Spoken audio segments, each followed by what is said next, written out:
በተለይ የምትወደው የመጽሐፍ ቅዱስ ጥቅስ የትኛው ነው? ያው ከመጽሐፍ ቅዱስ ጥቅስ የምጠላው የለም፣ ግን የበለጠ ለአንተ ትርጉም የሚሰጥ ለማለት ነው ጥያቄው። የሐዋርያው ቅዱስ ጳውሎስ መልእክት ለቆሮንቶስ ሰዎች በጻፈው ላይ በሰው ሁሉ ከሚሆነው በቀር በእናንተ አንዳች አልደረሰም፣ ከሚቻላችሁ በቀር ትፈተኑ ዘንድ የማይፈቅድ እርሱ ከፈተናው ጋር አብሮ መውጫውን ያደርግላችኋል ብሎ የተናገረው ቃል አለ። ይህ በማንኛውም ሁኔታ ላይ ሲሆን ለእኔ በጣም የሚያጽናናኝ ቃል ነው። ቃሉን ስናየው በሰው ከሚሆነው በቀር አንዳች አልደረሰባችሁም ይላል። በሕይወታችን ምንም አይነት መከራ ቢደርስብን ሌላ ሰው ላይ ያልደረሰ አዲስ ነገር አይደርስብንም።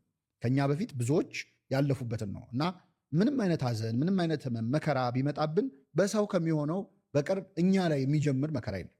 ይሄ መጀመሪያው። ምናልባት ይህ ጥቅስ ሊሰራ የማይችለው ለአዳም ብቻ፣ አዳም የመጀመሪያው ሰው ስለሆነ። ከዛ ውጭ ላመጣ ነው ሰዎች ግን በሰው ከሚሆነው በቀር አንዳች ነገር ሊደርስብን አይችልም። የመጀመሪያ መጽናኛችን በሌላው የሚመጣ ነው። በእኔም የመጣው እኔ ከሰው በምን እበልጣለሁ ብለን ራሳችንን ትሁት እንድናደርግና መከራን በአኮቴት በጸጋ እንድንቀበል ኃይል ይሰጠናል። በሰው ከሚሆነው በቀር አንዳች በእናንተ አልደረሰም ካለ በኋላ ከሚቻላችሁ በቀር ትፈተኑ ዘንድ የማይፈቅድ እሱ ይላል። እግዚአብሔር ከምንችለው በላይ እንድንፈተን አይፈቅድም። ፈተናው እስከ አቅማችን ድረስ ነው የሚሰጠን ማለት ነው። ስለዚህ ከአቅሜ በላይ ነው የምፈተነው እንላለን እንጂ አቅማችንን አይቶ ነው የሚፈቅደው ፈተናውን ማለት ነው። እንደ ኢዮብ አይነት አቅም ካለን እንደፈለግክ አድርገው አይነት ፍቃድ ይሰጣል እግዚአብሔር። ከሚቻለን በላይ ግን አንፈተንም እና ከሚቻላችሁ በቀር ትፈተኑ ዘንድ የማይፈቅድ እርሱ ከፈተናው ጋር አብሮ መውጫውን ያደርግላቸዋል ይላል። እናት አባቶቻችን ምንን የሰጠ አምላክ ምንን አይነሳም እንደሚሉት ማለት ነው።